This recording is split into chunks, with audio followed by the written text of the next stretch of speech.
पूर्ण आस्था और विश्वास है और इस देश के अंदर सुप्रीम कोर्ट से कोई बड़ा नहीं हो सकता। और सुप्रीम कोर्ट ने के सामने कल एफआईआर करने की बात आई है और अभी यद्यप एफआईआर की कापी मेरे पास नहीं है, लेकिन एफआईआर हो ही गई होगी और उसमें मुझे कुछ गलत प्रतीत नहीं होता है।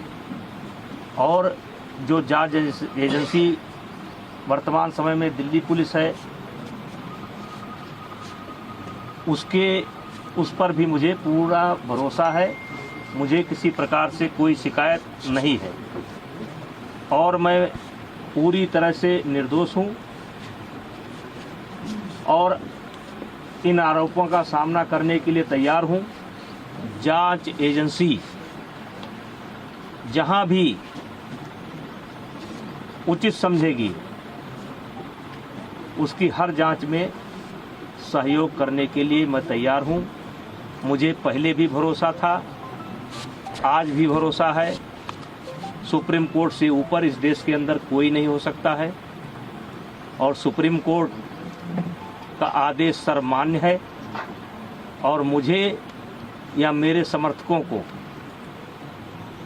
ये आदेश सर्वमान्य है और मुझे जांच एजेंसी पर भी पूरा भरोसा है और मुझे और मेरे समर्थकों को न्याय मिलेगा, क्योंकि लगातार कई महीने से गाली पर गाली, गाली पर गाली, गाली पर गाली, आरोप पर आरोप, आरोप पर आरोप, इससे हमें भी कष्ट होता है, हमारे परिवार को भी कष्ट होता है, हमारे समर्थकों को भी कष्ट होता है।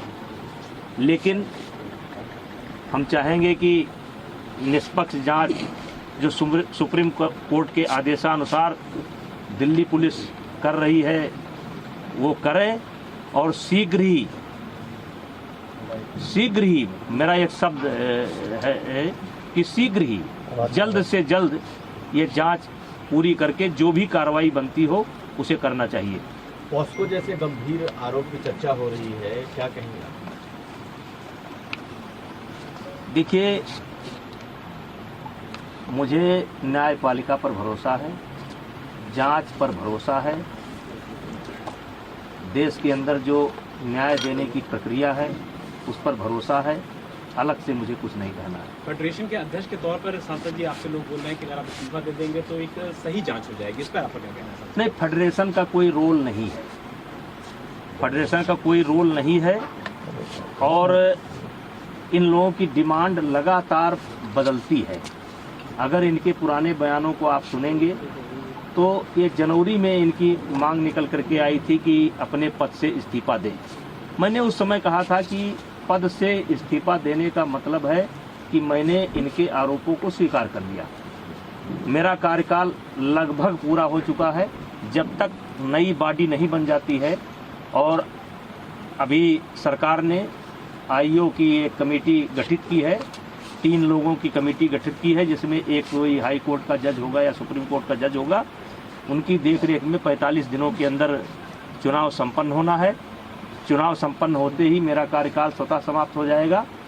इस्तीफा कोई इतनी बड़ी चीज नहीं है, लेकिन अपराधी बनकर नहीं, अपराधी बनकर के नहीं, मैं अपराधी नहीं हूँ।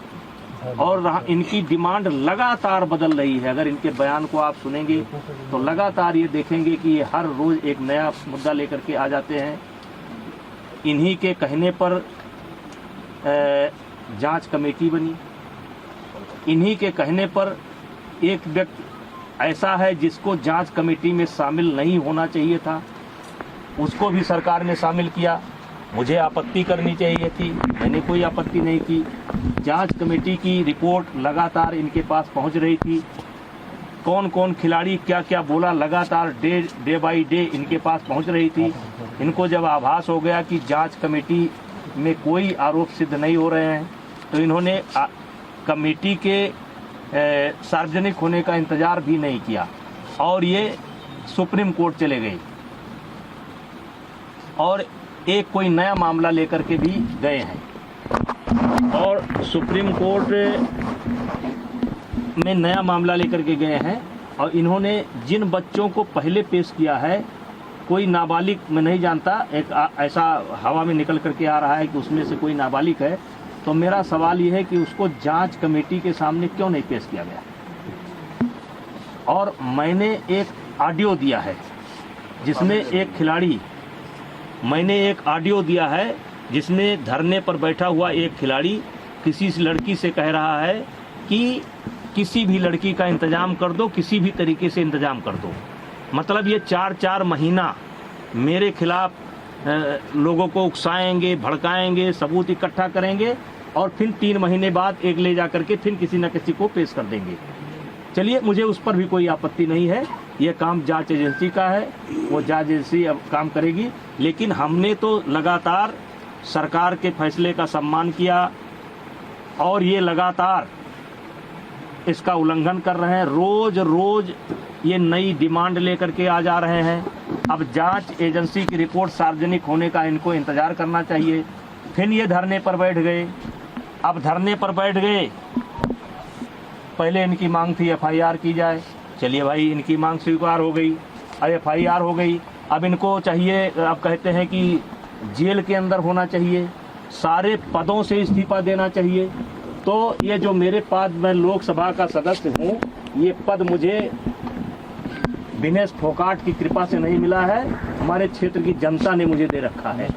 और एक बार नहीं, 6 बार दे रखा है। 6 बार मुझको दिया, मेरी पत्नी को दिया, और उनको उनकी कृपा पर नहीं है। और कुश्ती संघ का अध्यक्ष पद भी उनकी कृपा पर नहीं है। मैं चुनाव लड़ करके जीता हूँ। अब आपके माध्यम से आप सवाल पूछेंगे तो मैं कहना चाहता हूँ, एक ही परिवार और एक ही अखाड़ा क्यों? हरियाणा के अन्य खिलाड़ी क्यों नहीं? हिमाचल के, महाराष्ट्र के, मध्य प्रदेश के, केरला के, कर्नाटका के, तमिलनाडु के, बंगाल के, आसाम के, देश के अन्य प्रांतों के खिलाड़ी क्यों नहीं? 12 साल से लगातार इनके साथ यौन उत्पीड़न होता है, केवल इनके साथ। वो यौन उत्पीड़न देश के अन्य खिलाड़ियों के साथ क्यों नहीं होता है?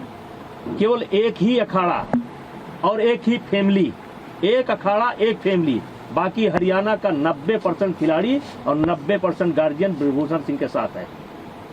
क्योंकि मैंने काम किया है, मैंने खेल को जहां तक सेवा दे सकता है ईमानदारी से सेवा दिया है। और इसीलिए आज देश का एक, जबकि इन्होंने कोई कसर नहीं छोड़ी है, इन्होंने कोई कसर नहीं छोड़ी है कि कोई निकल करके आ जाए। लेकिन एक सवाल मैं मीडिया के माध्यम से, आपके माध्यम से रखना चाहता हूं कि 12 साल से इनके साथ ही हो रहा है, एक अखाड़ा एक फैमिली। और इस 12 साल में भी एक बार भी ये शिकायत लेकर के ना तो खेल मंत्रालय में गए हैं, ना किसी पुलिस स्टेशन पर गए हैं, ना कभी फेडरेशन में आए हैं।